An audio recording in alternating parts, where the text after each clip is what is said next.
और वो अकेला चलाने वाला, कोई दूसरा उसके साथ नहीं है।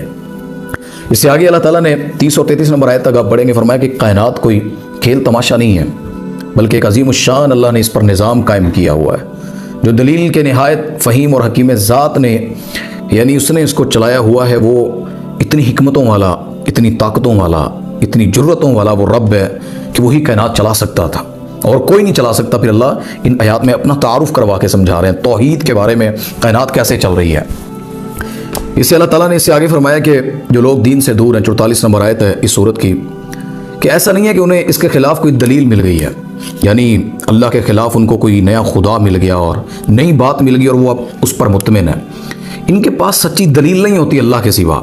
कुरान और हदीस के सिवा जो दुनिया के लोग जिस पर चलते हैं ना, वो हकीकत नहीं है। बेशक उस पर अपने आप को मुतमिन करें, जिस तरह ये हिंदू पंडित हैं जो अपने आप को पंडित बनकर उसके ऊपर मुतमिन किए हुए हैं, ईसाई ईसा अलैहिस्सलाम को अल्लाह का बेटा मानकर कोई भी ऐसी चीज़, अल्लाह कहते हैं ये दलील उनकी सच्ची नहीं है, ये दलील उनको मिली नहीं है। दरअसल हमने उन्हें और उनके अबाओ अजदाद को, अल्लाह कहते हैं, माल इतना दिया, लंबी उम्रें इतनी अता की थी कि फिर वो गफलतों में पड़ गए। उन्होंने इस्लाम को समझा नहीं, अल्लाह का तारुफ सही समझा नहीं, वो दुनिया की चीज़ों में पड़ गए, माबूद अपने बना लिए, उन्होंने इस्लाम के अंदर अपनी सोच रख ली, अल्लाह के मुनकर हो गए, काफर हो गए, क्योंकि इनको उम्रें ज़्यादा मिली, माल भी ज़्यादा मिला। माल फितना है। नबी पाक सल्लल्लाहु अलैहि वसल्लम, मैं अपने बाद जिस फितने को छोड़कर जा रहा हूँ ना, मुझे जिसका डर है वो माल है, औरत है। तो ये सबसे बड़ा फितना, औरत का फितना और माल का फितना। तो इनको भी माल की वजह से गफलत में अल्लाह ने फरमाया कि ये डाला रखा अपने आप को उन्होंने ज़िंदगी अपनी, तो ये वजह इनकी मेन लंबी उम्रें और माल है। इससे आगे अल्लाह ताला ने, आप पढ़ लें 51 नंबर से 71 नंबर आयत तक, अल्लाह अकबर। वो अरब समझते थे मोहम्मद सल्लल्लाहु अलैहि वसल्लम एक गरीब आदमी है, लोग आपको तंग भी करते हैं। ये अगर अल्लाह के नबी होते तो इनको इस तरह कौन तंग कर सकता था? यानी इतना आला रुतबा हो, एडा बड़ा मुकाम है, कौन कुछ कह सकता है?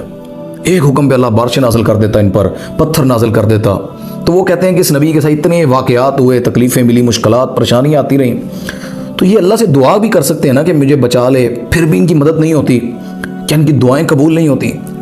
अल्लाह अकबर। अल्लाह ताला ने फिर मिसाल देकर समझाया कि इब्राहीम अलैहिस्सलाम की दावत तौहीद के बदले में उन्हें भी आग में डाला गया, हालांकि वो अल्लाह के खलील हैं, तकलीफ़ उनको भी देने की कोशिश की गई।